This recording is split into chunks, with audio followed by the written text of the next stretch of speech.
ព្រះអង្គដ៏ចម្រើនខ្ញុំម្ចាស់អំពៈបល័យជាស្រីស្អាតប្រចាំស្រុកខ្ញុំម្ចាស់ភ្លក់រសជាតិស្រស់បំព្រោះនិងភាពសប្បាយលើលោកនេះយ៉ាងល្អប៉ុន្តែខ្ញុំទទួលការឈឺចាប់ការអប់សុខនិងភាពទទេស្អាតអ្នកនាងត្រូវគ្រប់គ្រងរាងកាយនិងផ្លូវចិត្តខ្ញុំម្ចាស់ក៏តែធ្វើបែបណាទៅត្រូវពន្លត់ការប្រកាន់ខ្ជាប់លើការប្រាថ្នាការស្រេកឃ្លាននិងអំពើអាក្រក់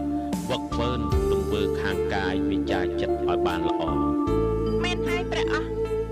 ខ្ញុំម្ចាស់នឹងធ្វើតាមខ្ញុំម្ចាស់នឹងហាត់ចំពោះទង្វើដែលល្អ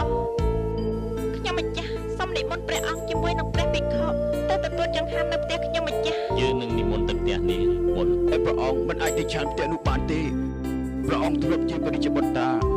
ព្រះអង្គទៅឆាន់ផ្ទះស្រីផ្កាមាសមិនកើតទេ